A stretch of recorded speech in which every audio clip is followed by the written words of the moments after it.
Blade and Sorcery is without a doubt one of the best single-player virtual reality games I have ever played. It has the best melee combat of any game in VR. And now that it's had its full release, it added in the progressive Crystal Hunt mode. Basically, up to this point, Blade and Sorcery only had a sandbox mode, which is still incredible and kept me coming back to this game over years and years and years. The Crystal Hunt mode, however, is basically you going into random generated linear dungeons, fighting through waves of enemies so that you can gather your rewards and go home. Your rewards are usually going to end up being gold, which can be spent to upgrade your weapons, or maps, which are a key item required to unlock boss levels. The boss levels themselves are pretty much just another linear dungeon, usually with the maps being a lot larger and always ending with a golem boss fight. This boss fight is pretty good, honestly. You basically smash a bunch of crystals in the environment to lower barriers on the crystals on its body. Break all the crystals, there you go, you win. But unfortunately, the game expects you to fight this guy like 6 or 7 times in order to beat the campaign, and the fights don't get any more interesting. This guy's got the AI of a brick wall, and the only way that the developers could figure out how to make it more challenging was adding more weak points to its body. Oh wow, that's so fun. Sorry, I don't mean to sound so negative. I know that it's their first boss fight that they added to the game, but this game desperately needs variety right now. The main reason being is because the only way that you can upgrade your magic in this game is by defeating these golems. And every single time you want to end up fighting one of them, you gotta go through a 10-minute long dungeon. By the end of the game, I was just speed running through the dungeon and getting to the golem as quick as possible. But that doesn't mean it's all bad by any means. The game is still phenomenal. And at the very least, fighting this golem might be a chore, but the rewards are well worth it. So you'll end up getting these magic crystals of your choice, waiting for this ungodly long animation every single time, but this will give you access to the skill tree. And the developers have clearly put a lot of thought and care into all of the skills to try and make them feel meaningful rather than just, oh, 5% more damage. Every skill in one way or another will impact how you play the game. And what's really cool is certain spells will actually synergize with other spells. So you could try and rush all of the different elements right away, or you could keep upgrading your existing spells so that you could get access to the strongest abilities in the game. There's even some synergy spells that you'll only be able to get by having 2 skill trees maxed out. I should mention that because this game has such a huge emphasis on the physics of the combat, it does mean things can go wrong, and things will go wrong a lot.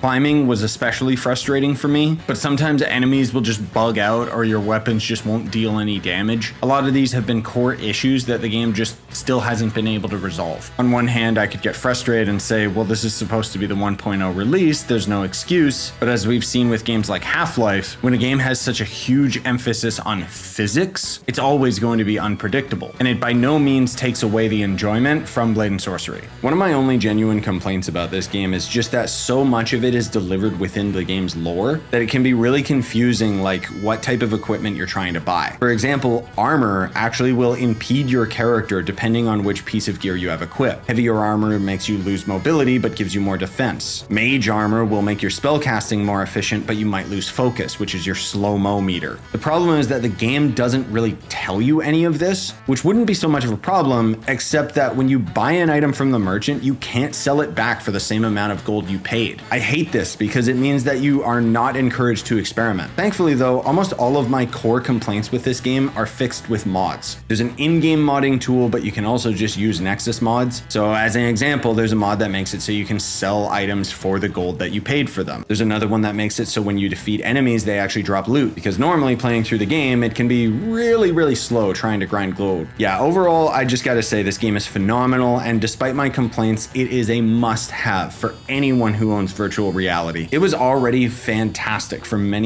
years, and the Crystal Hunt update kept me coming back to this game for over 10 hours. But even if you run out of things to do in the Crystal Hunt campaign, there's always the sandbox mode, and that's always a good time.